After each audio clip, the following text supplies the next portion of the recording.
Good morning. Good morning. How are you, Mr. Black Arrow? It's good to be with you this morning. I'm doing good. I'm doing good. For some reason, I like literally just got nervous. It's the performance anxiety, I guess. As soon as the red light went on. Yeah, I like looking from like my nose is all sweaty. I'm like, oh man, here it goes. But how's it Uh, going? it's great. I'm thrilled to be having you on. Happy Honestly, to be on it. you were one of the first people that I thought of when I wanted to put this together. I'm glad we finally got to schedule it Yeah, I am as well. I've been very excited to kind of come on and talk. because I know you've been very busy. I know you've had what you just got married, Yeah, just got married. so Um, that's a big one. in yeah, in 4 days it'll be a month. So, Wow, yeah, not even a month yet, but it's been amazing. that's It's been about awesome. time now. We've been together 10 years. We got married on our 10-year anniversary. On your 10-year anniversary. On our 10-year anniversary. Yeah, That's it was awesome. awesome. That's really cute. It makes it easy to remember. At least you don't have to remember a Yes. second a Yes, because second I date. have a horrible memory and I'm horrible with dates. So, um well, okay. So you got married. I know you've just dropped Camp Bandit, yes. um So which we want to look at. yeah, so Kamp Bandit is basically my design company that I'm going to be running. So basically, everything that I do from here on out is going to be through Kamp Bandit. So it's going to be kind of just like a true business. I wanted like one single kind of front that I can send people to where they can see my portfolio. Soon they'll be able to see my prices for everything, as well as more samples of the kind of wide range of things that I'm capable of. I think I haven't really shown a lot to the community design wise. I feel like most of the things I post on social media have been kind of more of clips from my stream and things of that nature. So I think it's going to be kind of one way that I can kind of send everybody to and they can kind of see just a different side of me. Well, that's awesome. Yeah, I'm looking at it now. I have it up in front of us. So far we've got welcome, and you said you're gonna add. You were telling me about this earlier. You said you're gonna add contact page soon, Yes. and you're kind of adding this all little by little because you've got a lot of stuff already in the works. You got a lot of commissions already going right now. Yes. So I have one big project that I've been working on for honestly, it's been about 9 months now. So it's been a pretty big project. It's required me to learn motion design, as well as some slight animation. So over the past few months, I've been doing a lot of learning new software. So expanding just my capabilities of what I'm able to kind of bring to the table. So I'm kind of happy that people have been able to contact me with things and trust me to work on things outside of my range and kind of give me the time to learn and also execute it.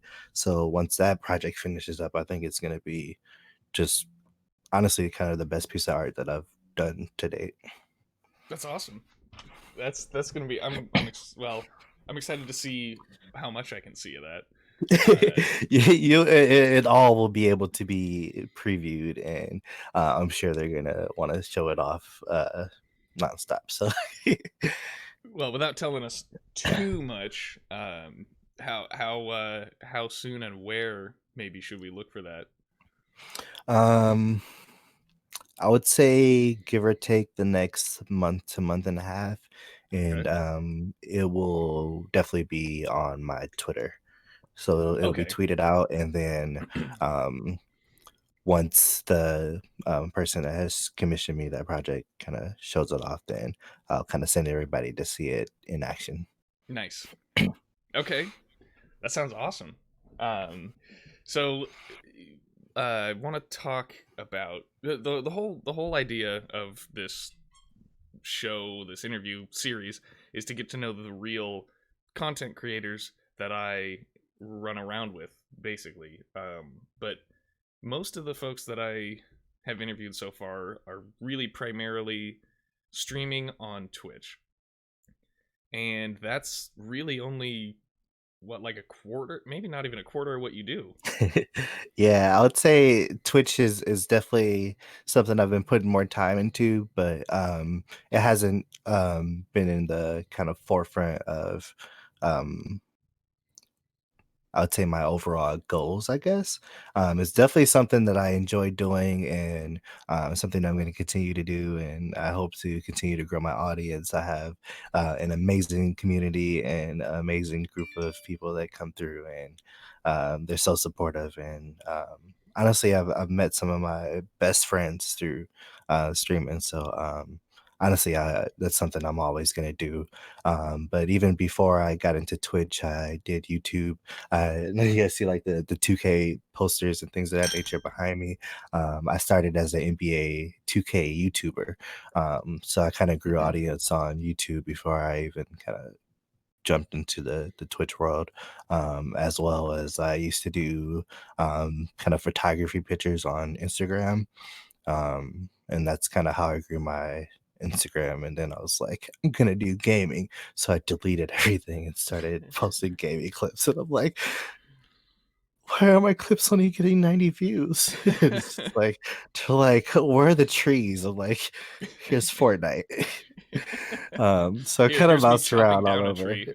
Yeah, true. So yeah, I've kind of been all over the place. And throughout that whole entire time I've been doing graphic design. It's kind of a hobby I picked up in middle school. And by high school I was doing commissions for like big name people. So from there, it just turned from a hobby to something that I can do to kind of make money on the side, and something that I kind of grew more talented in, and I enjoy doing it. So it's something that I really enjoy doing, and something that I'm positive in dedicating my life to, I guess. Well, I mean, that's awesome. That's cool that I didn't realize you picked it up as sort of a hobby and then it just turned into, well, shit, I can make money with this. Why not? Yeah. I thought it was more of like that had kind of just come your way and you're like, great, I'm gonna be a graphic designer now. Well, No, that's yeah, cool. so, like, when I first started doing it, I would do just, like, music posters for, like, of artists and things of that nature, and then I came across, I wanna say it was, I honestly can't remember whatever social network we were on at the time when I was that age. It would have been MySpace. like MySpace or something, yeah. And I came across quite a few other designers. Like as I was like posting stuff, they would find my stuff and kind of comment on it. And then we kind of all became friends, and we created like a small little group. It was like 9 different designers, and what we would do is we would just have competitions between each other. So we would like have like the same subject. So we would like pick a person and then pick like 3 pictures from that person, and we'll say like, okay, everybody design a poster from it, and then we'll kind of go through and kind of critique each other's and kind of vote on who was the best. And then like it was a kind of great way to get better very quickly, Yeah, because it's kind of just like a group of artists just kind of critiquing your work and kind of telling you and showing you how things could be done better. And it really kind of upgraded my art to at a point where I was like designing t-shirt designs for um actual like famous music artists. that's cool. Do you want to talk about that a little bit? The designing Not shirts really. for okay, all right, no worries. It was a positive experience at the start that turned into a negative experience. Oh, that's rough. But Yeah. that's cool though that you guys all got together and kind of you got to be competitive, but in like a friendly Like, kind of way. yeah, because like there was no like prize money or anything, so there was no reason to like be mean to one another. Like at the end of the day, we're kind of just all trying to get better, and no one kind of knew what designs other people were going to bring to the table. So like one week, let's say John won one week, and then the next week John had the worst design. It kind of just depends. So it kind of, it wasn't like always like the same thing. Like we focus on different like techniques like every time. So like you can find your weaknesses and know what you need to like work on. you guys almost set up your own class to get better at Really, yeah. graphic design. Like if you're focusing on different techniques to like figure out where you need to improve, maybe where somebody and nobody was ever on top every time. That's like taking a class, but you guys did it all on your own. Yeah, and I mean, it was perfect because I mean, like, for just about everybody's situation in the group, like, none of us would have been able to like afford to go to school for graphic design. Like, that wouldn't have been like an option for most of us, especially if college was an option. That major wouldn't have been an option that would have been acceptable to like a lot of our parents, as far as like you're gonna pay all this money that you really don't have to go to school. Like, you want to try to at least go for something that you can for sure see yourself like making the money to pay back whatever you may owe or whatever. Right. Like you want to go to school just to draw on a computer? Do that Yeah. wrong. Yeah, because I mean, like, I don't want to say my age, but like, I went to college like over 10 years ago is when I started college. So I mean, like, it was a while, and like 10 years ago, things change a lot. So like, a lot of things that are more acceptable in the public eye now weren't as acceptable. So like, I feel like art degrees weren't like hugely supported as like something that people could like pursue for a career. Right. Well, and was there even a like a mainstream sort of uh concept of like digital arts and media as a major or as a degree? I don't know, honestly, because like, to be honest, like, I never like pursued it, so like it was kind of one of those things. Because like even at that time, we were doing it and getting much better at it, but it was still a hobby to me at that point. Like, when I was at that point, I was still had other things that I was like doing, like sports and science. What did you end up studying? Because you didn't go for digital arts. uh, That was something that you yeah, developed on your own. What yeah. did you go to school for? I was a biochemistry major, That's awesome. How did so how did you pick that? Like, originally before the streaming, before starting up Kamp Bandit and all of that, my original lifelong goal was to be a medical oncologist. I wanted to do cancer research. I wanted to work with cancer patients. wow. I wanted to cure cancer, literally. I wanted to cure cancer, and that was kind of my goals. But sometimes things can knock you off the path that you have kind of set. So when I went to college, I actually went to college on just about a full academic scholarship. Like, I had to pay very little out of pocket at the start.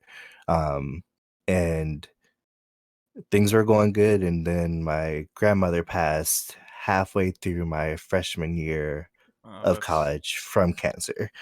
And that kinda took a toll on me, and I went to college in Indiana. It was about 400 miles away from home.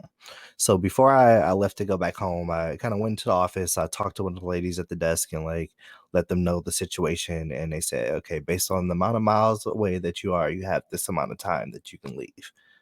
I left for that amount of time and came back to only find out that that wasn't the case at all, and the information that she had given me was like old, outdated news, and I had like half the time that I was gone allowed. So it was either the teachers that would allow me to make up that work, I was able to make up, but some teachers were just like, no, you weren't there. It's kind of that. So at that wow. point, I had missed enough days of classes, as well as for the couple classes that I didn't get to do makeup work. Um, I lost my scholarship after that semester. I did still stay in school, and I did fine. And a few years passed. Going into my senior year, my grandfather passed from cancer, and that kind of hurt me. And I just kind of almost kind of gave up at that point. I did. I kind of went into depression. Like, my grandparents were the two kind of closest people to me in my life. Like, I was at their house like all the time. Like, they were huge parts of my life. So losing them kind of changed my life in a huge way, and definitely kind of changed the course that I was going in. So as far as like things now, I do still plan on doing my best to help towards the cure of cancer. So I do eventually plan on doing a charity as my stream grows to raise money for different cancer um, communities, I guess, um, or organizations, I guess is a better word. Yeah, yeah, Um, and to kind of help towards fighting cancer, because I think that's something that I don't think people understand how complex the whole situation is and just how much time and effort goes into studying to try to find a cure. Um, I think a lot of the general public think that um, just because other things are cured quickly, or people were able to, so like how quickly the corona vaccine was made and things of that nature, they're like, okay, technology is advancing, science is advancing. Why isn't there a cure for cancer? Why is there a cure for this? And I think people just need to understand that, how complex things can be, and things yeah, take time. So like, and if things take time, time is money. So like, they will continue to need money and continue to need things, continue to need people to push towards studying and trying to find a cure. yeah. There's I mean, there's just so many different kinds of cancer. Like, Yeah. do they all? I really don't know that much about it at all. But do they? I mean, do they all operate the same way, or is a No. different body part affected, or a different It system gets affected? That cancer acts a different way. Yeah, it could definitely be that way, depending on what part of the body is affected, and what how aggressive the cancer is. Hmm. I mean, that's yeah. That's I mean, that's a big. That was a big story. That was a big chunk of Yeah. that was a big chunk of Black Arrow that I didn't know. And I mean, One thing about me, if you we get me hang out and nervous, chill all the I'll time. keep talking. No, but that I mean, thanks for sharing that with all of us. I mean, that was some heavy stuff. Yeah. But it's I mean it's cool to learn the story and like what where you came from. So Thank you. yeah, that's I mean that's rad. I am in full support of doing charity streams. I mean you've done a couple already. I know this most recent was ADAA, right? Yes. So ADAA is the Anxiety and Depression Association of America. So Okay. they pretty much just work towards providing resources, as well as helping push towards studies for different cures of different mental illnesses, leading from anxiety, depression to OCD, PTSD, just any kind of mental disorder. Providing resources and trying to make it more of a, I guess, common thing to talk about, and Yeah, starting I the guess, conversation. yeah, just making it a positive thing to seek help when you need mental help. Hmm. There is, I mean, there is that big like, therapy's only for crazy people, right? Yeah, But that's not and true. yeah, it's definitely not true, and to be honest, it's something that, um, over the years that I had to unlearn. So, like, especially like growing up, like therapy definitely wasn't seen as something that's that we did. Like it's not something that like we're cool, we're normal people, like we can deal with our problems, and there's no need to go to therapy unless like you need a straitjacket or something. Like it was like a taboo thing, and I kind of had to unlearn that over my time of years and realize that like you have to, I guess, realize when you have mental health issues and when you need help and when you need to actively seek out help. Like there's no problem with needing help mentally, like you need to be as mentally healthy as you need to be physically healthy. So like if you do different things to take care of your physical health, why would you not do things to take care of your mental health as well? And That's a good it's point. kind of some yeah, and it's kind of something that I didn't truly realize how unhealthy I was making myself physically because of how unhealthy I was mentally.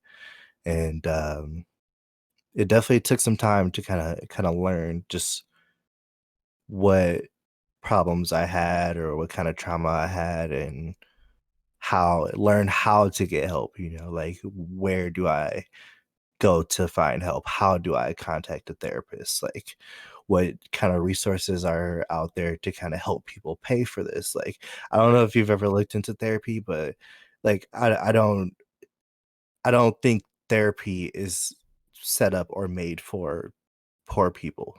Like It there doesn't there's seem to like be. there's like no way that like I could see like just like the average person in my neighborhood being able to afford to go to therapy often. Like it seems very like I understand like the therapists need to be paid for their time and work, and I do believe they should be paid, but I believe there should be better ways of paying them Right. than having to have people pay like in some cases upwards of $100 $200 a week to to become mentally healthy. Yeah. Well, and I think it goes back to that whole, we're normal people, we can handle our own problems. That's I mean, that's what a lot of people think. And so why would we need to subsidize those services, create programs to help with that unless it was a way more common problem than most people think it is. Yeah. That's a good point too. I think uh that's an important facet to the whole mental health conversation because there's the figuring out when it's time to, okay, I think I need to probably look into getting some help. Then there's the whole other step of actually figuring out how the hell to do that and pay Mhm. for it. And then the third step is actually getting the treatment or the sessions, however you would Yes. say it. And Yeah. also just continuing to, I guess, seek positive mental health, because like, I know therapy may not be for everybody, and also that certain therapists aren't for certain people. So I also feel like people shouldn't get discouraged because of like, let's say my first experience with a therapist was horrible. Like I felt like he didn't understand me. I felt like he wasn't really listening. And then like at the end of the day, he just tried to give me pills. And I'm just like, like, is this what this is? Like, like I've been here for 40 minutes and I got two prescriptions. Like, like Wow. what is this? Like, so like I feel like you really have to like if you get bad vibes from a therapist, like try to find another therapist. And I know it's not the easiest thing because you have to put yourself out there again and just the stress and anxiety of that. And there's a lot of things that come into it because like sometimes your mental health will stop you from seeking mental health. Yeah.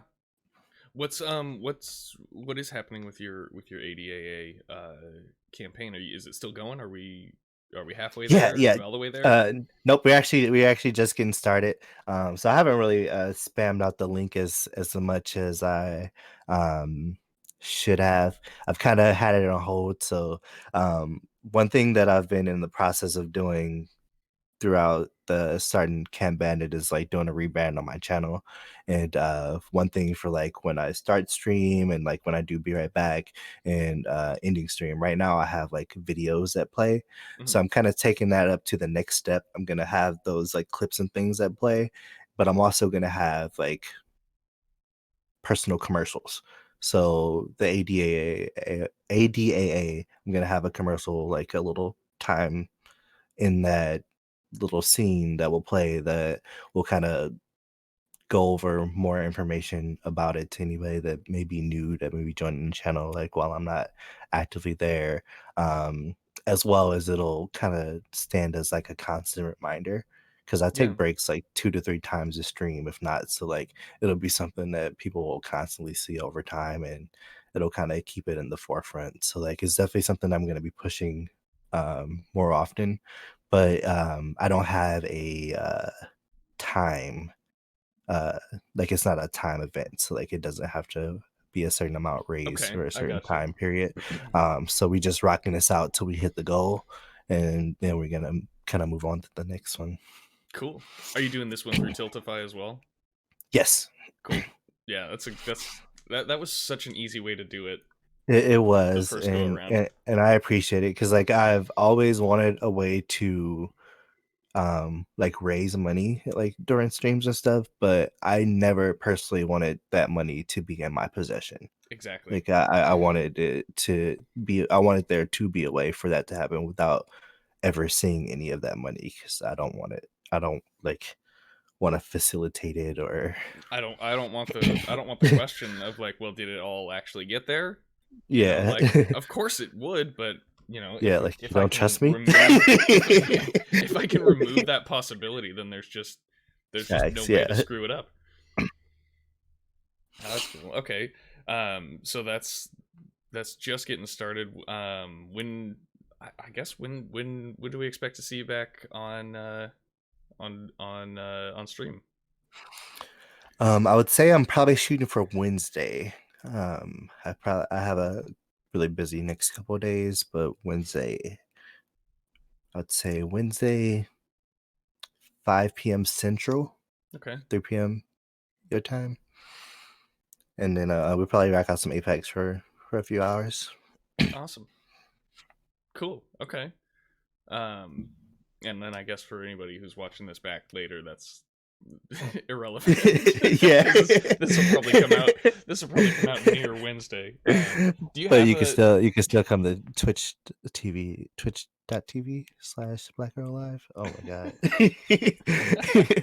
It's a lot of that. I stumble over words. English is a hard language, and that especially for me. that description will be right, or that link will be in the description along with Camp Bandit. And I mean, how many links are we gonna have? We've got your Twitter, your TikTok. Are you running around on TikTok, messing around with that yet? A little bit, yeah. Okay, so I've we'll have recently started that. to. Honestly, I'm just trying to spread myself out everywhere. And I guess it kind of depends. So like with TikTok, I feel like the kind of content that I view is very different from the content that I post. Um, and then it's kind of leading me to want to like post more content like the content that I view. So if that does happen, my TikTok is not going to be gaming related, and it's going to be totally different from the rest of my platforms. Well, I mean, you've already got like quite a diverse uh, body of work, I guess. Yeah. Because I mean, you do a little bit of everything, content Yeah, creation wise. I guess the this would be stepping into a new world. So this would be moving into the world of political commentary. Ah, okay. So it would be totally different from I guess anything I post on anything else. Well, I guess Twitter could be kind of political at times. Yeah, that does happen. That does happen. It's not as bad as Facebook though. Yeah, yeah. But yeah, I still don't know where to buy a sweatshirt. Hi, Jade. Yeah, Jade, check that out. I put that in. I put that link in chat earlier. Well, since we brought it up again, Camp Bandit is now live on the interweb, and this is where actually where do you go to get a sweatshirt? Because what do I click Oh on? Lord. Okay, so now that I'm looking on your screen, it looks like something isn't working correctly. So like directly to the left of home should be like other clickable buttons. Oh, okay, like right up here. Oh, I mean to the right of it. I'm sorry, I'm an idiot. Oh wait, it's just the Oh, it's just the font is not showing up. There's the team. Oh, I see it. The font looks like it's black on black. Okay, yeah, I figured it out. I see the buttons now. I just have to I have to look at like my screen a little different. But I see it. There's yeah, shop, stream shop. Oh my god, this has so much more. This has okay. Wait. Let's do this again. Let's try this again. let's do the whole Camp Bandit thing over again because I just realized I can click on so much more stuff. Gotcha. I'm going to close stream now because I think it's making my camera hazy on your stream. Oh, okay. So make sure my connection's good. No worries. Okay, so if you haven't seen Camp Bandit yet, we're going to Camp Bandit here. This is let's so walk us through this. So you just put Camp Bandit out. Or you just released it fully. Yes, so Camp Bandit just went live this morning. Camp Bandit is Black Arrow, aka me, this guy right here, my design company. So this is where all of my designs from here on out will kind of go through. It's where people will be able to come to commission me for different kind of art, whether it's stream stuff, business stuff, just kind of any kind of designs in general, YouTube thumbnails, just I mean, I've done anything. I've done magazine covers. Like, it's a wide range of things that you can get or will be able to get in the shop, in the commissions. I guess I'm kind of all over the place. As well as that, I have my portfolio on there, so you'll be able to see a few of my designs. I'm going to add to that as I kind of put out more stuff and find different designs that I want to add in to the portfolio. I also have a overlay shop. So if I think you I'm will in the be overlay looking shop to right now. nice. So right now we have one design. It's called Black Chaos, and we will be adding to that very often. So there's going to be a lot of different designs that you guys will be able to kind of go through and check out. They all are going to be $20 or less to kind of get everything that you'll need for your stream. It'll be a kind of a way to get a very good upgrade without having to contact an artist and getting some custom made. They're going to be nice, they're going to be cool, and the best part about it is I'm not a huge guy, so if you get it, probably won't be very many streamers that you will see that will also have it. So That's a good point.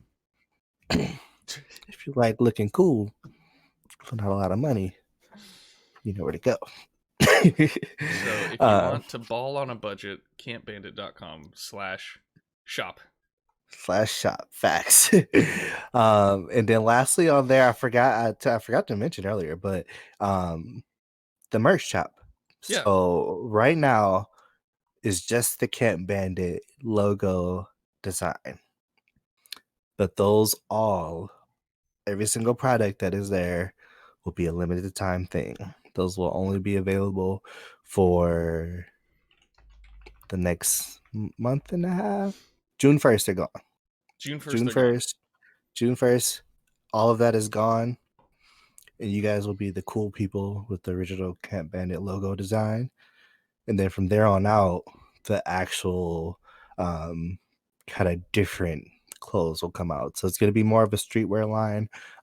So there's going to be like graphic tee kind of designs, but really cool things that were fully made by me. So it'll be a way to kind of get my art on clothing.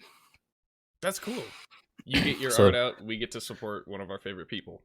yeah, so it's not gonna be your traditional streamer merch. I don't want it to like just kind of be like this. I feel like a lot of streamers don't put a lot of effort into their merch when I see it, and it's just like their name on the shirt or like Yeah, you just sort of copy their paste. yeah. So like these are gonna be like actual designs that you're gonna be like. I mean, you're not gonna be like, "Oh, did you pay $200 for that shirt?" No, you're gonna be like, "Hey, did you get that from TJ Maxx? You got a birthday for that shirt?" You know, like that's what I'm shooting for. Like, I'm not trying to be super high end. Like, I want to make cool designs and hopefully not be too too pricey. Speaking of price, like I only make like $5 a product, so everything else that you guys see there, just the that goes Just overhead. into yeah, like the product and the printing, and I think you still have to pay for shipping, so I don't think shipping is.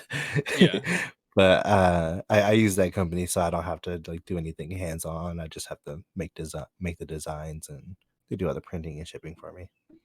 I mean, yeah, I mean, that seems like a pretty good trade off if your goal is pretty much to get your designs on clothes. I mean, it's Yeah. perfect. It makes total sense. um, okay. I haven't really particularly asked you any of the normal questions that I ask. Like we've kind of touched on a couple things here and there.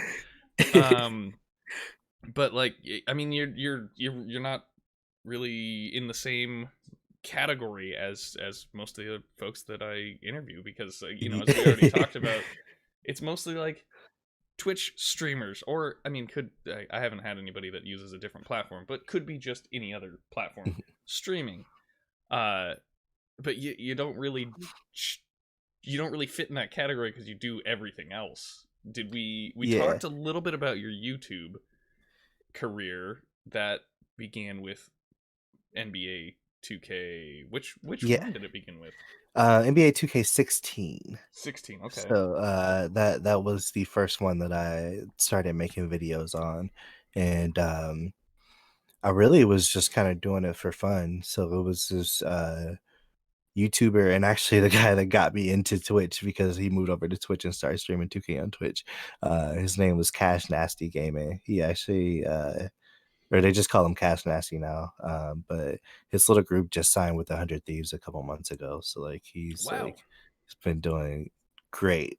And that's he really was cool. just a yeah, he was just a huge inspiration, because he was somebody that I like could connect to on just like a personal level, I guess. Like as far as like he would tell a story, and there would be like just like similarities of things that we've experienced. So he was kind of somebody that I latched on to and watched a lot throughout that 2K time. And I was like, what, I'm gonna start making videos and stuff too. And then it's really started to take off, and things start to do good. So That's awesome. I had a lot of fun.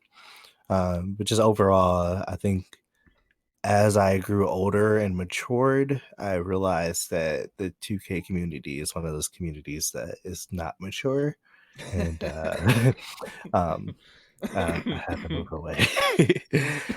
So now on YouTube, I post a lot of UFC stuff. So if you like UFC gaming videos, I do UFC 3 and 4. Um, I've been on a hold off for a little bit, because there's been hints of a new fighting game coming out on PC. And if that happens, that would make which my life a million times easier. which one is that? And it's supposed to be a boxing game. It's not made by like a big studio, Huh? but it's like you can put it on your wish list on Steam. I'll grab the Really? name from it. Yeah, I think it was. I'm pretty sure it was Old Top. Old Top came to my stream and told me about it, and I looked it up, and I was like, "That's super cool." So Interesting. I added it to my wish list. And if that comes out, then my YouTube channel would probably more so focus around that, because the I guess combat sport theme seems to work really well on that channel. And I think I make good videos for the community. Is just staying motivated to turn on my 30-year-old PS4 to then struggle with playing on a controller. Then get my ass beat 36 times in a row, and Try then to I get start a off new later. challenge, or Yeah. because I think we were watching it. You were streaming it while you were getting stuff together for the guy with the cobra mask. You were Yeah, doing a and lightweight or a he was the midweight fighter, heavyweight. heavyweight fighter. Okay, Yeah. I started with lightweight, okay, because and we're going for McGregor. oh, is he in? He's like the last boss. He's in there, but like he's like closer to the end. So like you fight him like before you fight the champion. Oh, okay. Is the champion a real guy, or is he made up?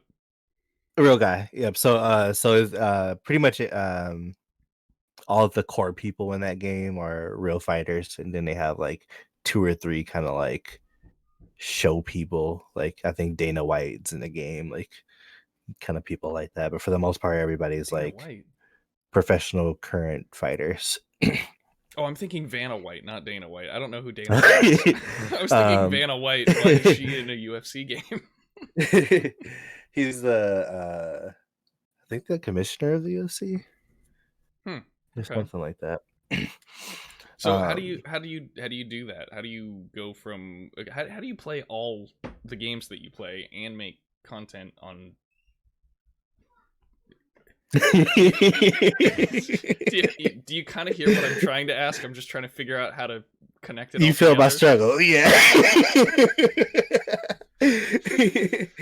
Like, yeah, it definitely does get hard. Like, it would be like it would be a lot more simple for me if there was a really solid um fighting game on PC that I could just record everything and not have to, I guess, like bring all my game stuff, like hooking up the Elgato and all of that. I'm lazy. Yeah. Well, it's kind of a pain in the ass to have to get like in and under your desk and behind and Yeah, and I plug think all the cables in. last time I did a recording, I think it like it pulled all the video, but it didn't pull any audio, and I was like, what the hell is this? Like I'm done.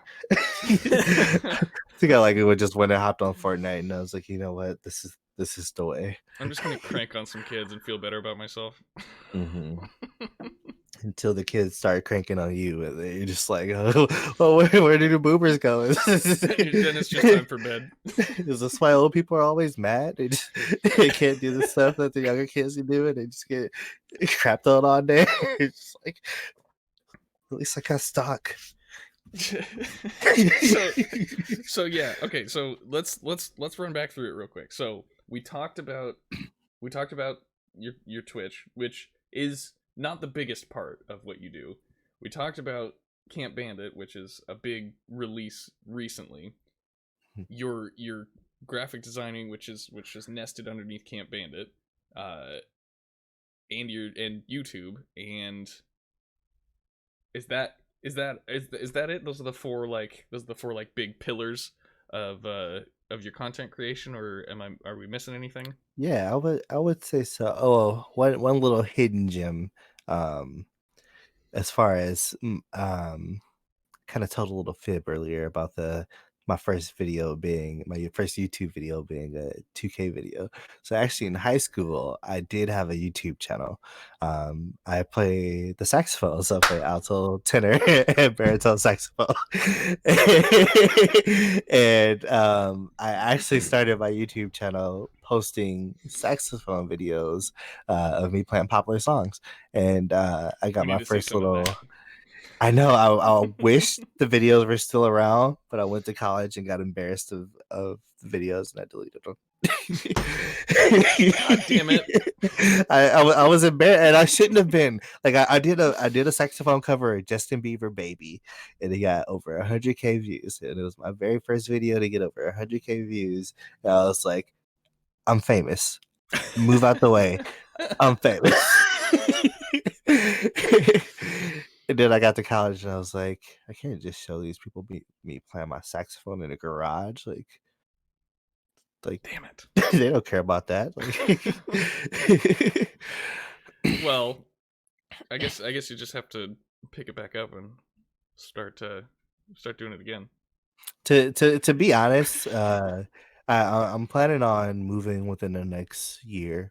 After I move, I do like with my actual setup, I do plan on adding on a piece where I could record some saxophone and stuff because I do think that would be super cool and That super would be fun, badass. and I can get jazzy. That would be really badass. See, So another. Oh, do you read or do you just play? Like, do you both. read sheet music? You can do both. Yep, I read sheet music, I write sheet music, and I can transcribe from different instruments. Um, and I can listen to a song by ear and learn it and play along by it. That's actually all the popular Okay. songs I just learned by playing along by ear. That's awesome. That takes a lot of talent. Yeah. That's So really, one really thing cool. I was gonna say is that I know I'm not the first person to come on this show that there's a lot more to them than their stream. So I would encourage future people that come on the show to really kind of dig deep into what about you that you would want people to know. Because I don't feel like I've done anything special or out of the ordinary of anybody else. And I feel like most people have the same amount of hobbies and level of talents for things that I do for things. So I would encourage people to kind of dig They in just and don't just talk about it. yeah, like just talk about you. Just be you, put you out there because honestly, I'm getting old and I'm tired of not being me. You know we're the same age, right? You're saying getting Yeah. old. That means I'm getting old. I don't want to get But wait, old. wait, didn't your birthday just pass? In November. Yeah, yeah. See, I'm like a couple weeks away from turning another age. Well, But you'll be I don't fine. know. You'll be fine. It's just you only have 6 years left, and then you either retire or Yeah, I hey, don't I know. woke up this morning with double the amount of gray hairs in my beard than I had yesterday. I know y'all see this one right here being an It's a good one. asshole. It's a good Like it big one. literally has just been sitting here. Like I've been trying to comb it down, push it down, and it's just like yank, yank, yank. And you know, if you pluck it out, 2 more come back. So you just got to leave it.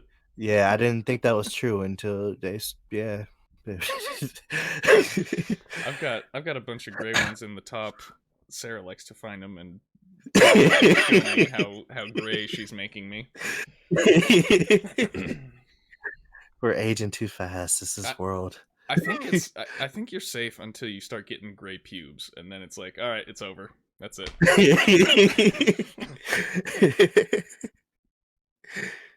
Oh man. uh, okay. Let's do a hard pivot onto I guess onto the script. Yeah, let's do I've been having such a good time just it. kind of like rolling through natural conversation. Yeah. When here's one. This a lot of these are pointed more toward Twitch. But when's the first time you went live? When's the first time you actually did your stream on Twitch? Do you remember the date or like the year? So I will say I have like two first times on Twitch. So at one point I did attempt to start streaming NBA 2K on Twitch from my PS4. So this is before I had a PC at all. Like I was still just making videos from a MacBook and my PS4. Like like that was kind of like my go-to. And um I started like the first couple days went okay. And then like the third day, I remember just getting like bombarded with just like racist messages. So I was like, nope, I'm done. That's Gave it up. And then I probably didn't do another Twitch stream for another 2 years. So this probably would have been like 2016 that I attempted that. And then I'd say March of 2018 is when I came back to Twitch and like took it serious. And by this time I had a PC and was kind of a lot more professional looking as far as like the quality of the stream, and I was kind of good to go. And that's when I started playing Fortnite. it always circles back to Fortnite. Yeah. Yeah, um I was addicted. Like I remember that feeling that it was just like the best thing in the world. And then some yeah. people didn't get it and like you just don't get it. And now I'm one of Yeah. those people that just doesn't get it anymore. Yeah, no, it had its place in time for me, and now I think I have grown past that. I'd have I to yeah, I'd have to cannot agree with it. I don't have the hand-eye coordination of the typical 14-year-old, and I don't have the capabilities in my wrists. I have wrist pains. I can't just be whipping my mouse across the whole mouse pad, like just trying to build a box. At a certain point, I'm just tired.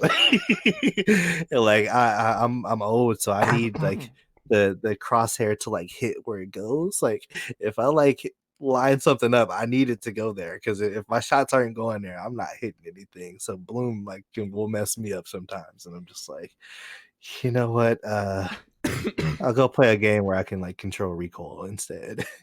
I just remember the days of when everybody was terrible because nobody knew what the hell was going on. Yes. Like you throw up like one wall and you kind of like sidestep around it to shoot somebody, I or you do a play wall and a ramp, and that was like, whoa. I played for like 5 seasons with all of my builds binded to F1 through F4 because I was like, I'm not building anything. Like, I'm not touching those. I don't need to rebind those for. I think I rebound my sprint and my pickaxe, and like that was like it. And we just like went and we shot things, and that was like hella fun. You just I build think yourself a for little tower, and that's it. You yeah. just hang out there.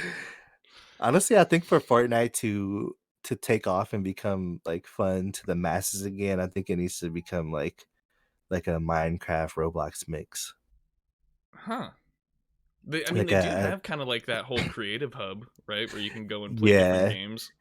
but I think they need like if it's something like that, they need to expand on it a little bit more and like push it to the forefront as like its kind of main section of Fortnite, I guess. Yeah. Like I think Fortnite should just be like I don't know. I feel like it being a battle royale isn't gonna like appeal to majority of the audience that it does now as time progresses. Yeah. But I I feel mean, you like see people falling off, and then yeah, there's always kids that like are just getting their get, whatever yeah, their Switch. and They just got their Switch or their PlayStation, or and they they yeah, have to get very true. Fortnite. But I mean, that's they'll fall off eventually too. Mhm. And if they don't do anything to kind of keep advancing, what's to stop the next big thing that takes off to like fully like pull most of the audience from Fortnite? Yeah, that too. I mean, didn't Warzone kind of try? They tried, and I'm sure they did pull some of probably the audience and some of the players, but Yeah, I feel like they didn't really take I that big of a think dent. yeah, I think for something to pull it from Fortnite, it's gonna have to be something that kind of changes the game in another way. So, like, I think when Fortnite came to the table, it fully just changed the game when it came to I could be on PS4 and you telling me I can play with my friend on Xbox or I can play with my friend on PC. Like like why how can I do crossplay in this game? Like that's never been a thing. Like That's it true. really opened up so many possibilities to where it didn't matter what system you had. You didn't have to ask your friend like, "Oh, you have an Xbox," or "Oh, you have a PlayStation," or "Oh, you have a Switch." You just be like, "Oh, do you have Fortnite?" Yeah, And like that was like truly game changing for just gaming in general. that was huge. I remember that. Well, that's why I bought a PlayStation, was because my little brother had a PlayStation. I was like, okay, well, I want to play with you, so I'll get a PlayStation. And then, like, I don't know, a couple months later, it was cross-plat, and everybody could do whatever they want. Speaking of PlayStation, That's a good who's the one. real could use a couple sponsors. So I mean, like if you Sony, if you want to talk, we are here to talk. We will boost you up because we are good looking with your products, and that's why. Yeah, that's see right there. Bam, screenshot. Put that on a billboard. Yeah, speaking of Sony, that's and your first go lives. I did the same thing. I was going just straight up from the PlayStation and like looking at my phone to see chat. And that was Yeah. that was like back in, I think that was May 2018. So like I was kind of behind. I was behind the times with getting the the PC all together. Mhm. But yeah, I just started doing it dirty from the PlayStation myself, and it was kind of exciting. It was kind of exciting. I know that's where Bevo started too, but Yeah. Bevo's been just grinding Apex for I don't know how Yeah. long. Is he like he ultra he platinum or anything yet? I'm not too sure where he's at. This, I think he's in somewhere in plat right now, if not diamond. He has. I've been playing Apex like consistently for like a month and a half, and I don't get how he can sit there and grind ranked for like 4 hours, 5 hours. I'm like, bro, I'm like 30 minutes in and I'm like yelling at my teammates like without actually push the talk button. I'm just like, what are you doing? You're throwing the game, dude. Like we literally just have to walk here. Like I'm pinging. Like I don't get it. Like I don't understand how he could sit there for so long. Like it's enjoyable, but when it's not enjoyable, it's really not enjoyable. So like I don't know. I Like I more power to him. I think it was the weekend after the wipe for Tarkov.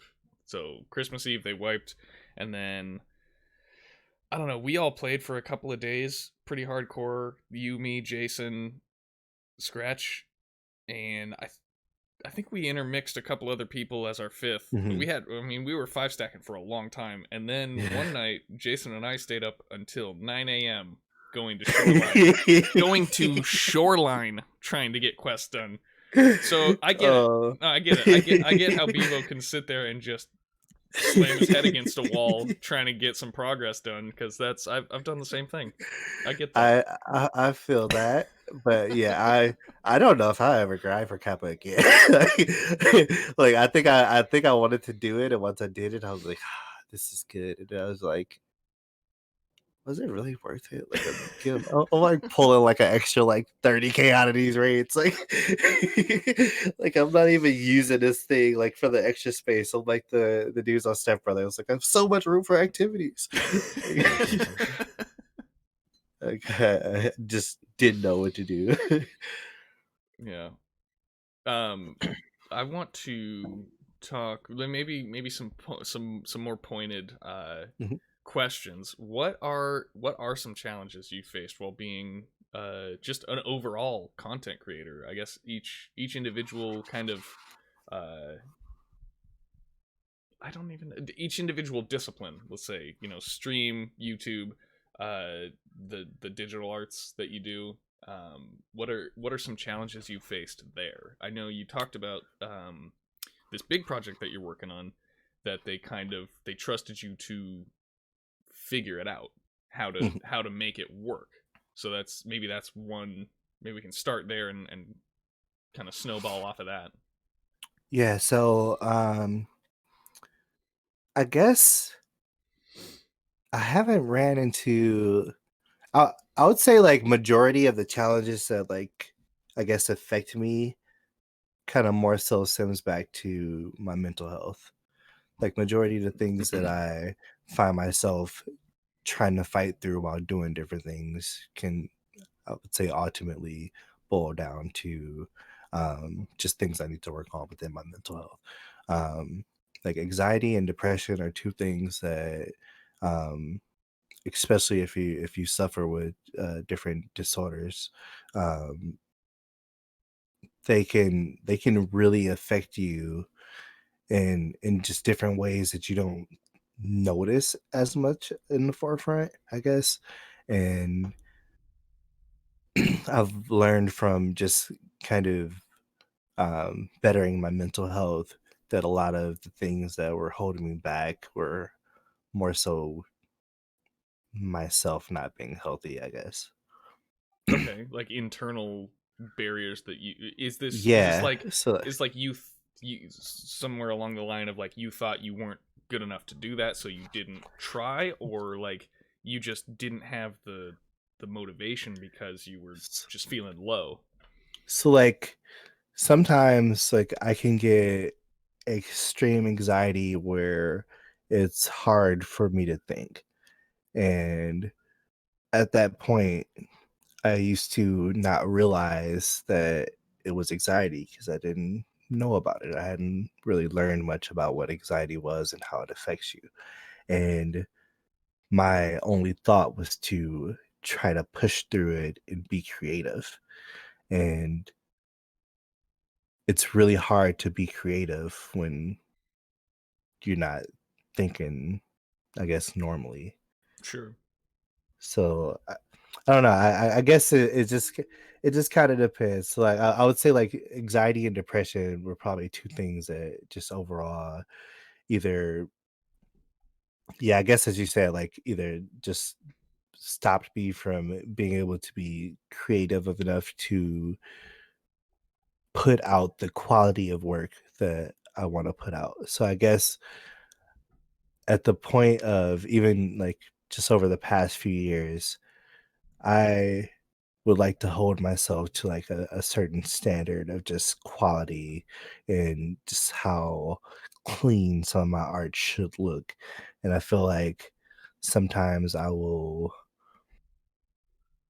I guess, rush the process because I'm not dealing with my mental health Sure. and the projects don't come out as a finished product um anywhere close to what I would want to like present to someone as far as like my art, just because that creativity wasn't there. And I feel like I don't know. I guess I'm saying a lot without saying a lot because I feel like I'm like saying the same thing over and over. No, But, I'm following but you. I kind of I not fully, but I kind of know a little bit of that feeling. I get the feeling of, the wanting to do something really well done and well made, but also then there's that, like, okay, well, it needs to be done now. I need to yeah, get it done, and then you rush it, and I've been there. I know that.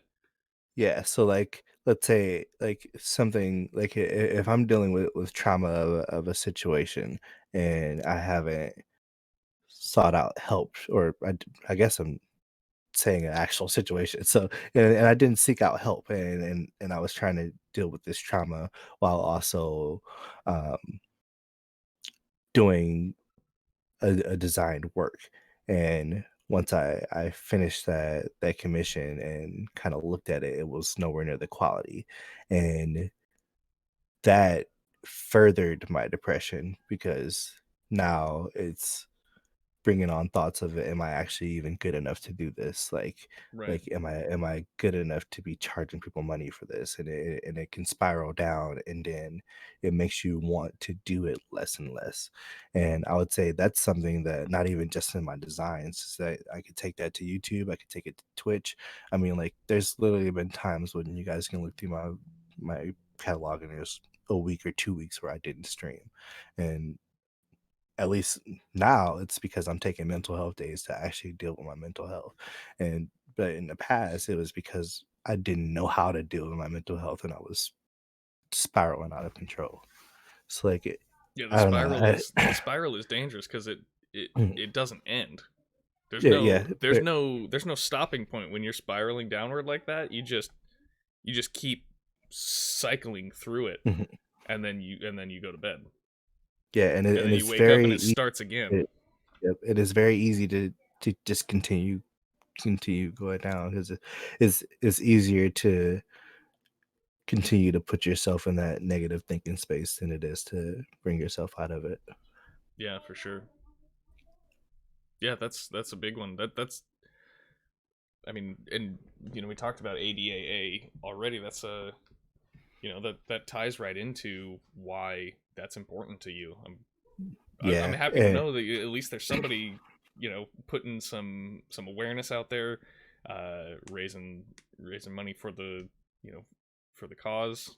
It's it's a big deal. It's a really big deal, it and I don't think is. people talk about it enough. I know we have The started talking about it more, Yeah, but in the more recent years, I would say, or maybe recent year and a half, I've seen a lot more conversations about mental health, but I think there's still a lot that needs to be done so that it's not looked at as this taboo thing.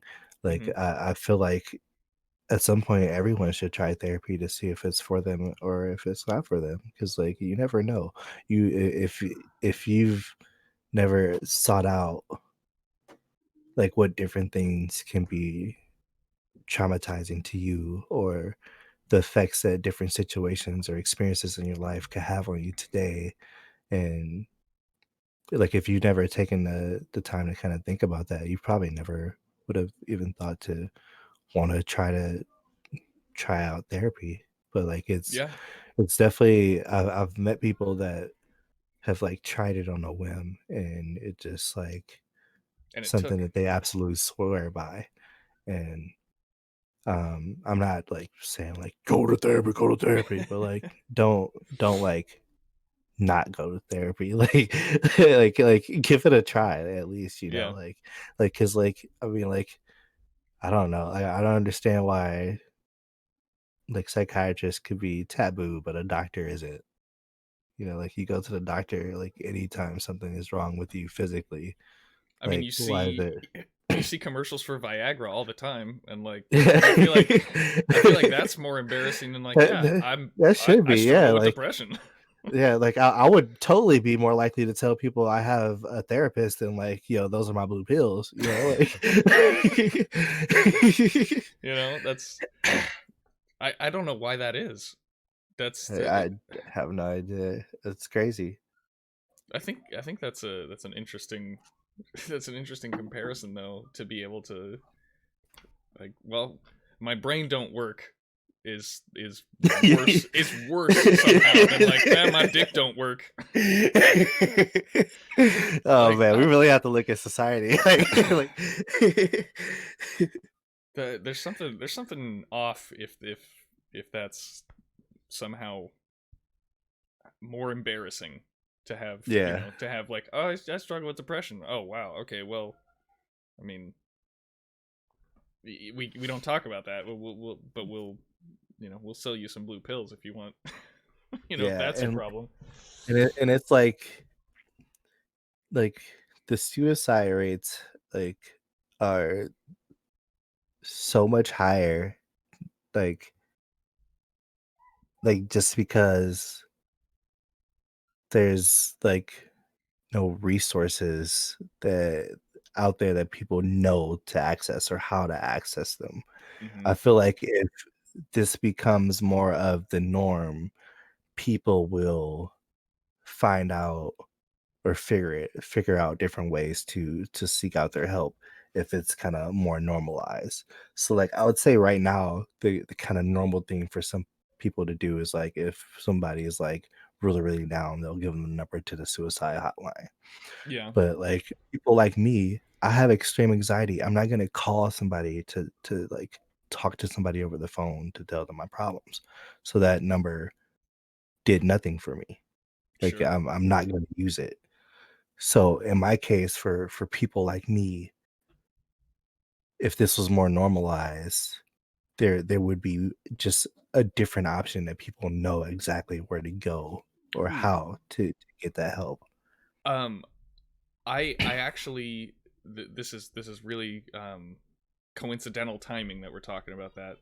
Um, Sarah's daughter is doing a little video presentation on like how difficult lockdown has been for kids. And one of the parts of that is, there's always, somebody to talk to. You can call this number, or if you don't want to talk, you can text hello in all capital letters to, and I don't remember the number, but there's like a text help line, so that Really? Okay. you don't have to pick up the phone and talk. You can just say hello and start talking with, I don't know, somebody. The number is, you text all capital hello to 741 741, and it's like it's a text support line, which Nice. I didn't know that existed until I heard her rehearsing the video. That is so cool, Yeah, and thank you for sharing that with me. yeah, That's super cool, and I believe a resource like that should definitely be talked about more. Like, yeah. I that's can't like remember the what organization put that together, but it is a support line. So I'm sure if you Google 741 we can figure out what that is, and maybe since since we're talking about it, maybe we'll add that to the list of resources in the yeah, description for the YouTube video. We got all your social stuff, the new website, and then here's what we talked about. Check these out if you need some help. yeah, I think that would be cool. I really appreciate you sharing that. I think that's, like, a really super cool thing, because honestly, like, there there just has to be more ways, because like, not everybody's gonna call in and talk, and, Right. you just think about how long that's been kinda the normalized, like, I guess, only way to deal with your mental health if you're really having a really bad mental episode. Yeah. Well, and it's just such convenient timing that you brought that up. Like, well, Yeah. I have anxiety. I don't want to talk on the phone, and then that I would have heard that, just a couple days ago. So, yeah, it's see, this is exactly what we're talking about. All we need to do is talk about it, and then Mhm. it becomes more normal. And look at that connection right there. Yeah. Yeah, like, we just need everyone to slowly open up and talk about it, and because like, the more that I talk to people about my mental health and start to talk to people and they start to talk to me about their mental health, you start to realize that there are more people than you realize that are dealing with mental health issues, and they just aren't addressing it, and they're just getting up every single day and just kinda going on and living their life, and they're like, some of these people could be or a lot of these people could be a lot more happy, like, if Yeah, they kinda knew of ways to deal with what they're going through. yeah. And I mean, it can be life threatening to just ignore it. Yeah, very, That's very true. you know I've seen that in my own life. Um, you know, the whole we had no idea he seemed so happy all the time, and then just one day gone. So, it's an important thing to talk about. I But yeah, more it and really more is. That's more and more I'm crazy. happy that there are people that care and are trying to do something similar to the ADAA campaign. Um, it makes me want to start one. You know, I mean, tag honestly, team it yeah. again. You definitely got the message out the first time. Yeah, that was fun. I know that the mental health and suicide prevention is kind of heavy. Do you want to swing right into color of change and raising money for that, or you want to do a Yeah, we little? can, yeah, All right, let's talk yeah, about we it. can swing into it. So Um, this ADAA is the very next Tiltify campaign you've done since Color of Change, right? Or have you yes, done anything in yes. between? Okay, so since Nope, Color of nope, yep, Change. so went straight from Color Change to this one. So last year, both Johnny and I, started campaigns, through Tilify, to raise money for Color Change. Color Change is the largest online organization that fights racial injustices. I mean, they do a lot. They fight different injustices in the criminal justice system. They fight for voter reform, which actually, like, right now is so important because um, like, the new laws, state laws in Georgia that are extremely restrictive, especially to communities of people of color.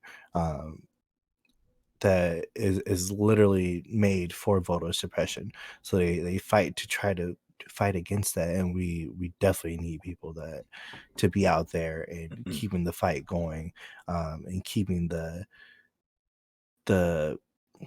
I want to say talking point, but keeping the voices out there for these topics. Hmm. I think I said the same thing, but yeah, they like getting the information out there, because the more that we don't talk about things like this, the easier it will be for injustices to happen. Yeah, and especially when it it's kind of skewed that it doesn't really, it doesn't affect everybody, and if those people that aren't affected don't hear about it, it's going to be a whole lot easier for them to just continue to not care, Yeah, right? because like, yeah, it's like one thing as far as like even um experiences in my life where I can say that voter suppression has played a role within my community. So for the primaries, um, so not like the actual election, the one before that where we like picked which Democrat was going to go against Biden. So like that election, um, they closed down all but I believe three locations throughout the entire like inner city of Milwaukee, which is a very, very huge city. And this was literally right at the beginning of COVID. So Yep. like at this point, they forced us to go to one of three locations during COVID.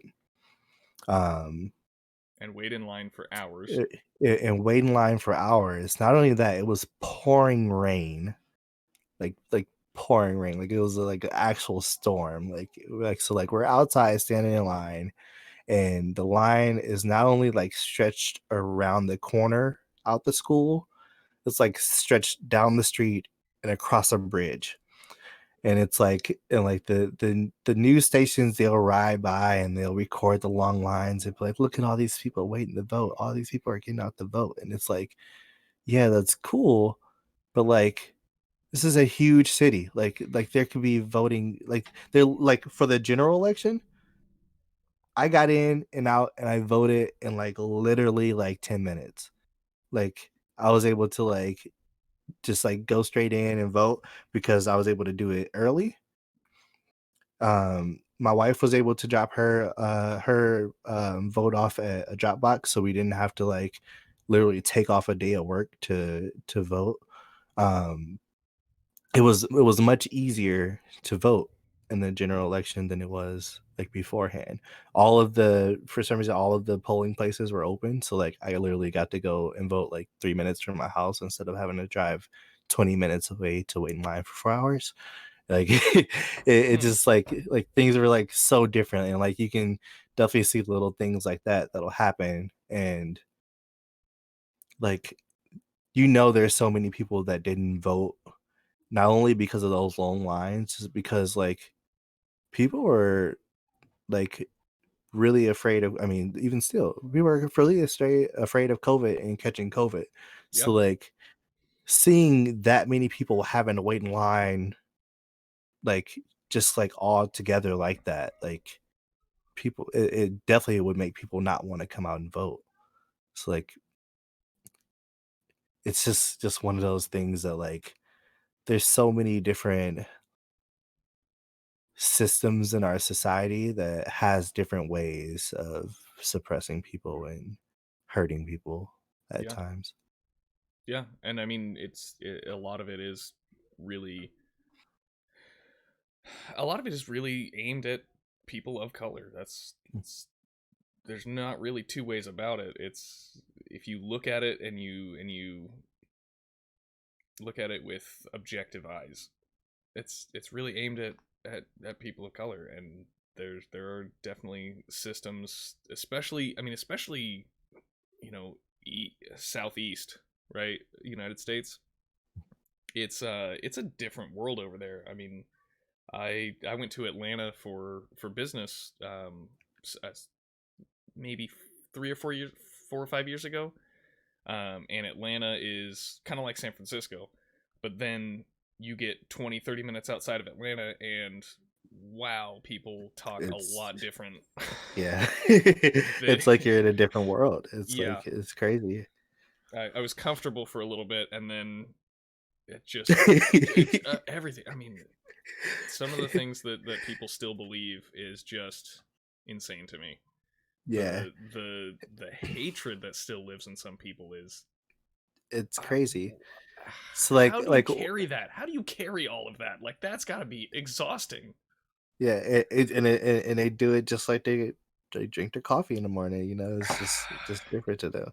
Like I don't know why this made me think of it, but like one thing that was kind of eye opening to some of my Caucasian friends when I went to college was that when I drive back and forth from home, or if I like plan a trip to go somewhere and I'm driving it, like I literally have to map out where I'm going and map out my stops in like known safe areas, Oh because like shit. you can literally make a stop in the wrong place thinking you're gonna get some gas and things can really go bad. So like you really have to like kind of make sure where you're traveling and what areas you are traveling through just for your own safety. So like sometimes like if we're taking you somewhere and we're not going the quickest way, don't question us. Like just ride. Like we go get there. But Wow. it's like a lot of different things like that that like people that never have to experience doing those things will never think about and never know about it, and sometimes will probably even just like dismiss somebody that has experienced that experience because they don't feel it's true, because it's not something that they experience or have to do or Well, have to it's worry not about. real to them because it hasn't Yeah. happened. You know, it's easier to ignore it. It doesn't take any energy to just say, "Oh, that's no, oh come on. Yeah. That's not true. That didn't happen." That's as much energy as they have to put into it versus like, "Oh shit, this is real. We should probably do something about it." That takes a Yeah. lot more energy and a lot of I mean, it takes an emotional toll, I'm sure, on everybody. Yeah. Um, I can't Yeah. imagine. You know, I can't imagine the tolls that it takes on the people that it actually affects. Um, Yeah, and like it's really cool and it's nice to see how much things are being talked about now, like how much things are coming to light, and how much knowledge things, or how much knowledge people are gaining on just a lot of different things that have happened over time, as well as things that are happening now. Um, and but I do want it to be noted that like, because like sometimes I think a lot of people are seeing kind of like the repetitiveness of some issues, and I've even heard some people say like I'm over this, I don't want to talk about this anymore, or kind of things of that nature. And if it's ever feeling like draining to you as far as hearing about it, we're only like literally a couple years into like people's stories like truly really being shown and yeah, in the light of things, but these aren't experiences that are new. These are experiences that people have been experiencing their entire lives for years and years and for years, generations. um, yeah, for generations. So like the fact that the conversation is really, I feel like it's starting to catch a bit now. Um, is something that we have to, I guess, be happy about, but also keep pushing, Hmm. because just because it's the topic, like we can't get tired of the topic, because we have to realize these are people's experiences, these are people's lives, are these are like just different times and experiences and things of that, you know, it can really ruin people. Like it can ruin people's lives. It can take people's lives, Hmm. and um just I feel like a lot of the changes that we push for um shouldn't, I don't see how they're like fought against, you know. Like the I don't know. Well, I think I have a slight insight to that. You know, it was probably 5 years ago ish. that I heard about Black Lives Matter, that it was a movement, or that, that anything was going on listed as, Black Lives Matter. I'm like, okay, yeah, that. What about it? What do you mean? Well, this Black Lives Matter. I'm like, yeah, okay, that, sure, that makes sense, but like, and this was 5 years ago, and I've educated myself and I've learned, but I said, well, yeah, I mean, all lives matter. I said that. I said that. And then it was continued to be explained to me, and I was like, I just, I don't get it. And then it honestly, it took some time for me to see actually what that meant, what people were fighting for with that phrase, with that hashtag, with that whole movement. Um, and then I mean, once I saw it, I was immediately behind it, and I felt like an asshole. No, but like you did exactly what I wish that most people that thought that way were capable of doing. You know, like you learned more about what was going on, and you formed your opinion off of that, and you proved that you're just not a crappy person. You know, like if you really look into what's going on and what people are fighting for, and you don't agree with it, then honestly, you're just probably a crappy person, and it's just gonna be that. That's when it's not okay to be wrong sometimes. That's Yeah. when, because normally it's okay to be wrong sometimes, but like, if you actually see what is going on, what the cause is, what the goals are, and you still are against it, or don't believe it's got its merit, Mhm, right? That's when it's not okay to be wrong, and we can't be friends anymore. mhm. Like, we can disagree And on some things, and that's fine. The all of this, in terms of racial inequality, which, again, I know I mean, I've talked about this with people multiple times, but race doesn't exist. Race is not a thing. It's made up. It was made up 500 years ago so that people could take advantage of other people, and then it just snowballed way out of control and made almost everybody believe that because of the color of your skin you belong to a certain sect of people. That's I mean, that's completely wrong. There's no evidence that makes race a real thing. There's ethnicity, there's national identity, there's, your cultural history, where you came from, where your family came from. That's all real. That has nothing to do with race. There is no such thing as race. It's only been used to fuck people over. That's it. That's all it's ever been used for. yeah, and that's definitely what it's been used for in this society too. Yeah. I mean, that's what all of Nazism was based on, was this idea that there's a superior race, which, again, race doesn't exist.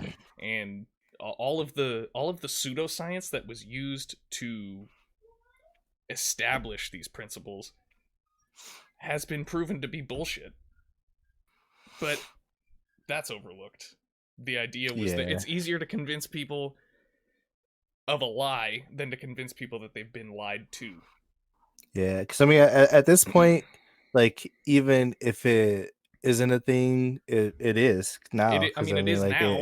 it like it's it's kind of I guess the standing ground on just all the generalized majority of the generalized issues. Like I'm not a fan of capitalists, so I would say capitalists is one huge problem as well. But Yeah, um, uh, I don't know, I lost my train of thought. it's a lot. Yeah, It's a really, it's an all encompassing issue. There's yeah, I just there's so many different facets to it. yeah, and I feel like we've allowed people to group race issues into politics And when we talk about issues that we are experiencing, people get to say, I don't want to talk about politics, as if my life is politics, as if the lives of other black and brown people are just politics. No, we are talking about people's experiences, people's lives. Like this is not politics. This is for human rights, like Yeah, civil human rights. Like I don't I don't know. It's just really weird to like hear some of the backlash and like some of the kind of counter arguments um, to people just wanting to better other people's lives. Like it gets really weird when it gets to a point where like people are so selfish and so for themselves that they just don't care about a single other human being, and it's as long as they are fine, they don't care. it's willful ignorance. Mhm. You know, it's the same thing as whether or not coronavirus existed was a political stance. Yeah. Why? It's like Why was that politicized? There's yeah, no and that makes no sense. It's not a political issue. It's people are getting sick and dying. What are we arguing about? it's Whether or like not that's it's happening?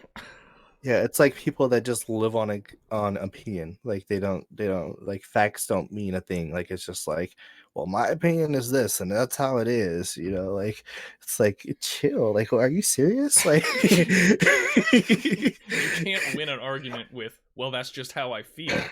yeah, That doesn't matter. what do you mean? That's just factual. What you said was just factually incorrect, sir. Like I don't know how else to explain it to you besides show you this chart that shows you that everything you just said was incorrect, and you read the chart and then you read the all the writing underneath that explains why you are wrong, and then you still say that you're right. Like, how do you even argue with people like that? You know, like You can't argue with people like that. it's like, and then those same people will go and out in the masses and vote against things that will help better people like that, like me. Like people in my community, like different policies that will greatly affect our community and help bring us up, but policies that go to help bring up like African American or brown black and brown communities, because it's not just African American, it's different Hispanic communities as well. They don't just affect us. Like for the most part, they affect all poor people. So like, why can't we just help the disenfranchised and impoverished people? Yeah, Like, that's the hysterical part too. Is when it's the very particular kind of caricature that you can imagine in your mind of the poor, well, the impoverished white family with the red MAGA hats that are like thinking that somebody cares about them when that they don't have enough money for them to be cared about. yeah, You know, and it's That's, like and they support edu- it wholeheartedly. yeah, and education is so key. Like, please never stop trying to learn more and just be a better person. And like, I don't understand people that their goal is just not to be a better person when they wake up every day. Like I wake up every day and my goal is to be a better person than I was yesterday. And if I succeed, I move on to the next day. Some days you'll have a setback, correct your problems, you move on, and you become a better person. And you just keep on that process. And I don't understand like people that don't think that way, that are just so content with not being a good person. You know, like some people are just like happy and cool, like just being a douchebag, and they're just like, that's just who I am, bro. Like, no, get the fuck out of here. Like, like no, Oh like man, I don't get it. Like it's just sometimes it it confuses me with like you said, like willful ignorance, like how people just like are so content with being ignorant. They just don't care to learn more. They don't care to be a better person. They're just like, I am who I am. I is who I is. This is what I do. And Yeah. I don't know. It doesn't affect them, so they don't have to care. And it's just easier to be lazy. That's it. Mhm. They're just being lazy, and it's I don't know. It's a problem that I don't think we've figured it out because we can't make people care. Yeah, You know, and there's not like that one there's not that one like paragraph that we can give to somebody that's like, oh, I get it now. I care. You know, we haven't figured out how to make people care about things that don't affect them unless they decide to, you know, to put some energy into it, some effort. They have to have some sort of a, it's like an emotional response. It appeals to their, you know, their better human nature. I don't know what it is exactly, but there's a way that you can get through to people, but it's not universal. You know, it doesn't work on everybody. yeah. I wish magic was real. You know, like you could just like magically Just like make somebody live in somebody else's shoes for a day, you know, like have them actually experience things, and then oh like man, that would like totally like I feel like so much would change. Like if I feel like if the people that kind of like pass these like problems on to people, like if they had to experience the thing that they actually put people through, they wouldn't treat people that way because they wouldn't want to be treated that way. yep. And I feel like if people more so just treated people the way they want to be treated, you know, like there wouldn't be an issue. You can really tell like how good of a person someone is. I think this is a pretty universal way to measure like if somebody's a good person by the way they treat like their Starbucks guy, or you know, Mhm. their Yep, or waiter, a or server wait, yep. yep, whatever it Yep. is. You can always tell if somebody's an actual good person by the way they Like treat I literally service like staff. always tip like 20-25%. Like I'm letting everybody know now because there are some people that are probably watching this that I'm going to meet in real life and probably may do real life things with. Um, if I go to a restaurant with you and you're not a good tipper or you don't tip, I will literally never ever go to a restaurant with you ever again. And that is not a joke. That is me being entirely serious. I don't want to be at the same table with people that don't feel the need to tip or don't tip well. Like like there's things you should have in your budget, and tipping after your meal is one of those things. Mm-hmm. And 2025, that's great. I think 2025 is perfect unless your meal's under like $15, then leave 5. Mhm. It's like Yep, 5 yep. unless it's like 5 at the minimum, and then after that you look at 20-25%. That's how I do it. Mhm. And Yep, it's like because a buck a drink. If you get somebody makes you a drink, it's at least it's a buck a drink if you're sitting at the bar top. If not, you just include it in the table that you're eating at. yep. That's how you do it. I mean, everybody has to have worked a service job. I mean, not Yeah. everybody, but Or so many people yeah. work in food service. You know, you do something like, yeah, you work at the movies, you work at a coffee shop, a bar, a restaurant. That's like the main job that people have. I feel like, Yeah, literally. especially their first job, and then there's still tons of people who, you know, that's that's just their job. They're just good at it, and they make enough money, and that's great. That's what they like to do, you know? Yeah. You know, And like I don't know. I've never been about like treating people like they're lower than you or something, you know, like that person is doing something that you don't want to do, so you should show your appreciation for them doing that for you, especially since their job isn't going to pay them a livable wage, you know, like it's always amazing to me when I go to somewhere nice, right? Uh, you know, like I've worked for a couple of tech companies, and I've been sent to, you know, nice places. I got to stay in nice hotels or go to nice restaurants or whatever, and just the way that these people are used to being talked to at these really, you know, they're fancy places. It's like, you know, maybe $600 a night to stay in a room there, and I'll just say thank you to them, or you know, or like, oh, no problem, I don't need whatever you know, whatever you're out of, it's not a big deal, thanks anyway. and I walk away, and they just like have no idea how to react to that. It's amazing. It's amazing that people can be conditioned to just be shit on all the time. Yeah, and that's horrible. That's like so horrible. Like I don't have the patience at my age. That's why I'm like doing my own business and running my own things because like I don't think I could work like in the general public anymore because I don't have the patience to deal with Oh, idiots. and Like retail. I can't even that imagine. that's what I worked retail for 8 years and well I guess if you stack up my experience it'll be like 12 years. I worked like two different jobs at the same time for like that overlapped for like 4 of the years. Oh my god. um, Two Retail retail is jobs at the same horrible. time? Yes. Oh no.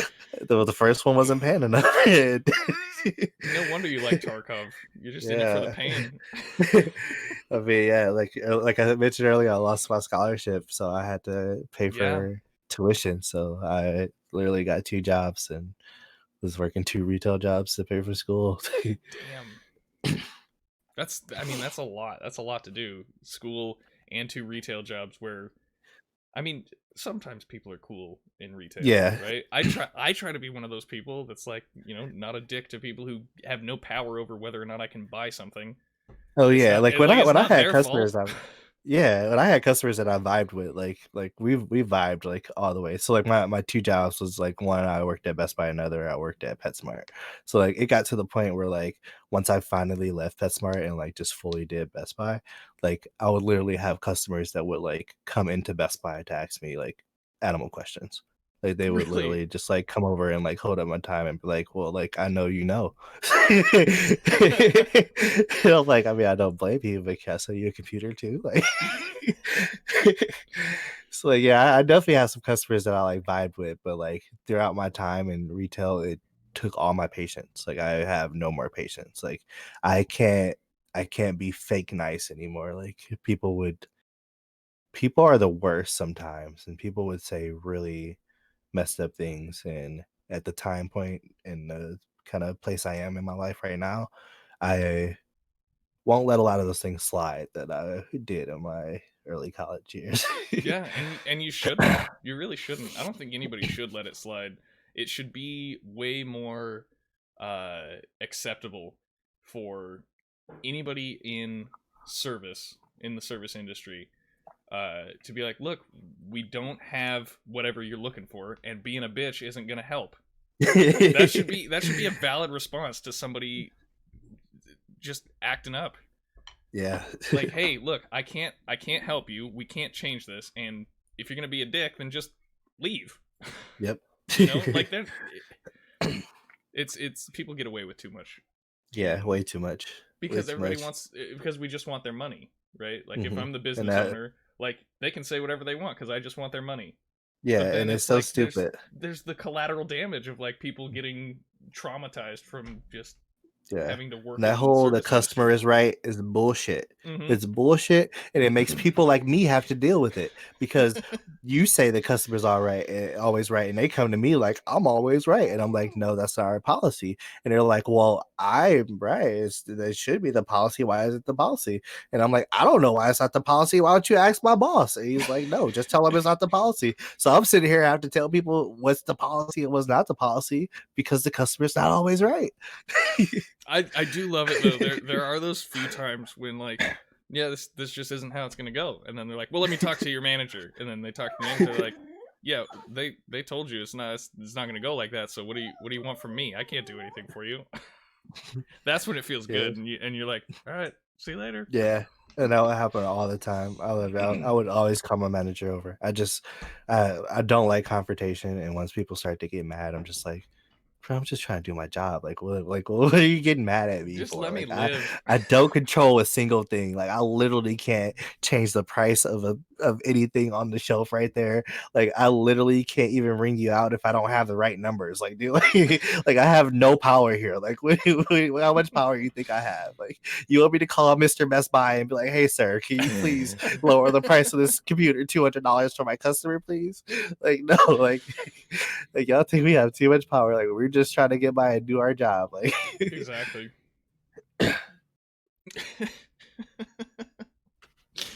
Oh man, that's we've hung out a lot. We've played games together a lot, but I feel like I'm getting a lot more knowledge about you from doing this. You know? Yeah, I don't know. I'm not like overall like always an open book, like it's just kind of I don't know. I'm Yeah, I more feel of like I'm getting the a open book experience right now. yeah. I like it. uh, I'm more of naturally a reserved person, so I kind of keep a lot. Uh, I guess just about my personal self. Like I don't really like overshare. I guess so. Yeah, I get that. I usually play it close to the chest too. Yeah, but I figure you had to show him. I mean, like, what's the point of the show if I'm not gonna come on and open up and just it's who's the real. So like, if you want to get to know the real me, this is the real me. Like I play video games, I design, I play the saxophone, I like science. Like I'm a very diverse person, Yeah, but I also feel like everybody is diverse in their own way. Everyone has to kind of just be open with sharing it. yeah. And actually, you mentioned, I think in we were talking about your in your first year of college, you had a bunch of things going on. You were starting college. You said you were playing sports, or was that high school you played sports? Because I High know you school, played. Okay, so high school you played saxophone and you had sports going on, yes. and you were just starting to do YouTube. Was that Yeah, so at that time I was designing. I started my YouTube during that time, and but like as I want to say, as far as like starting at YouTube, like it wasn't like I was like on YouTube every day, like doing videos. Like I would like just like hear a song that I liked, and I would learn it. And if I felt like I got good enough to like actually play it, then I would just like record myself playing it, and then well? that's how Plus, this those is like videos 10 years got uploaded. ago. Yeah. So like, and uh, nobody was uploading to YouTube every day 10 years ago. Yeah. And it kind of like I just had a lot of hobbies. I guess I would say I was a happy person. I was doing a lot of things that I really enjoyed. So yeah, I had the designing, I had the saxophone, I ran track, I was on the football team, and during basketball season, I did the pep band. So I was kind of like always doing something, and I always had something to do. It was nice. I wanted to say baseball, but I think it's just because of the hat. Yeah. Wear a lot I of was hats. gonna Yeah. I was gonna guess No. baseball. Let me tell you a funny story about baseball. So this was my freshman year. Baseball season comes around, and I think baseball ran at the same time as track, but they like started like a week earlier. Okay. So I had some friends who were like, I like baseball. I was like, I never played. Let's go try out. So I went to the baseball tryouts. I was fresh off football season. I was like, I got this. I got this. And then they like, all right, we're about to do some catching drills. Go from the side, just throw and catch.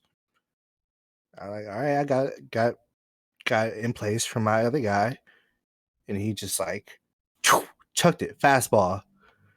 I stepped out of the way. I let it hit the wall, and I said, "This is not for me."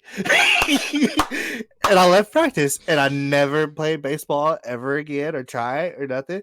I was like, "What the hell? Like who? Like how do you see that? Like how do you see that ball coming at you that fast?" Why are you And, gonna throw a and that's laser just when like, we're trying to warm up?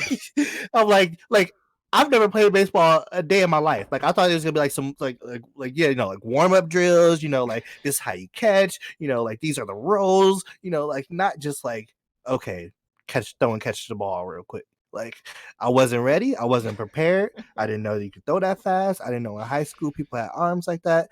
And from how that ball hit the wall, I'm glad I didn't try to catch it because it probably would have hit me in the face, and I probably would have been like really hurt. So like, yeah, Oh, I got busted in the face so many times playing baseball as a kid. no way. I looked at the coach. I said, "This is not for me." And then I tried out for track the very next week, and I fell in love, and that was that. I got hit in the face with a ball one time, and I was wearing braces, and one of the brackets like got stuck in my lip, Oh, and I had to like pull it off the. Oh, it Oh, was it was rough. Plus, it got oh it got man. fat too because I got hit in the mouth, so it started swelling. Yeah. I had to like rip it off the braces. Oh my God. Oh, I I have knocked the braces. kid out I one time on accident. Well, it was an accident. It was an See, accident. baseball. See, everybody talking about football and how dangerous it is. Like we need to talk. We need to come together and have a talk about baseball. Well, it was a pickoff move. So there's a guy on first, and I whip around to throw the ball, and the kid catches it, but it just like he caught it, and it just bam right into his forehead. Oh, Like he had the glove up, but the force he just knocked himself out. I just imagine him watching that. Like, oh man, like I feel for him, but like that Oh, would have happened. there But, was like... some laughing when that happened. I think his dad was laughing, so it was okay. If his dad wasn't too worried about him, it was all right. Oh man. Oh, that's crazy. Um, what are you? Well, I think we actually probably covered this. What are you working on right now that you're excited about or proud of? Camp Bandit is the first thing that comes to mind, but do you have Yeah. anything we haven't talked about? Yeah, outside of that, I kind of briefly mentioned it, but I'm working on rebranding my stream. So like everything is gonna be overhauled and everything is gonna look different. Um, I'm so close to like putting the final touches down on that. I've just really like those commercials that I pointed on. I'm kind of getting those taken care of. Everything it's gonna be super cool. I think it's gonna be something that's super cool to play when I step away because sometimes I can be gone for 5, sometimes 10 minutes. So like Yeah, I feel like it's something that will be cool for people to kind of sit there and watch while I'm away and kind of learn more about just different things. that's awesome. Yeah, I'm excited to see those too. Um, I can't wait to be able to participate in your ADAA campaign. Um, what about hmm. Oh, here's a good one because I mean we've been kind of freeforming it for a while. I think we touched on most of this stuff, but what's the best advice you've ever received? It could be related to anything, but it's like something that stuck with you that you I mean maybe you don't live by it, but that you think of, that you remember a lot. um, Perfect. So you probably even hear me say this on stream a couple times. It wasn't advice that was given to me. It was advice that was given to someone within a movie.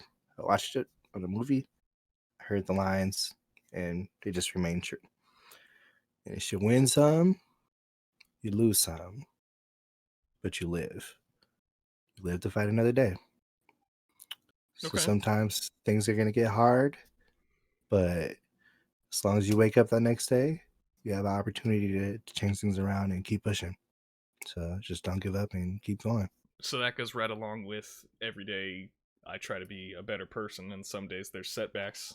Some Yep. days you do better than you did the last day, and then from there you just keep trying to be better than that. Yep. I like that. That's really that's really wholesome. Thank you. I mean, That's good advice. yeah, and like I mean, from the moment I heard it, I think that movie about it came out in like '98. So like it's What movie like is it? Friday, Hmm. the original Friday, Ice Cube and Chris Tucker. That's where we get By Felicia. Yep. Yep. Okay. Okay, I have seen it. I have seen it. Yeah, Yep. So that's a funny movie. yeah. So yeah, even I picked that up as a kid, and like I heard that, I was like, that's real. That's good shit. Um, can you tell me anything else that most people wouldn't guess about you? I mean, we got some really new Black Arrow information today. I learned a whole lot about you. Is there anything that we wouldn't guess from just from watching you? That I have a condition that makes my lungs really weak, so I actually don't have strong lungs, and I actually have to sleep with a breathing machine every night. Oh damn! Like a CPAP machine or like? Hmm. Huh? Have you seen this new thing that there's because my old man sleeps with the CPAP machine. but there's like an implant that you can get that replaces the CPAP machine. No. It kind of sounds a little bit like Skynet, but it's coming out. They're like commercials for it. Oh wow! Like it's Yeah, I have happening. not. Like you can get this. I can't remember what it's called. But it like replaces a standard CPAP machine, and it just like lives inside you. Nice. I would have to. It's definitely something I have to talk to my doctor about. They actually specifically say ask your doctor for more information. So gotcha. Nice. um yeah. What? So yeah, guys, if you guys snore really loud, talk to your doctor. Have a sleep test, because you never know. You may be a snorer, or you may stop breathing 110 times per hour. Oh, per hour? Per hour. Holy shit! 110 times? 110 times. Like, it was to the point, like, during my sleep study test, they thought they were gonna have to wake me up. Oh my god. Wait, that's like, bad. That's bad if they're doing a sleep study. Like, we might have to wake this guy up.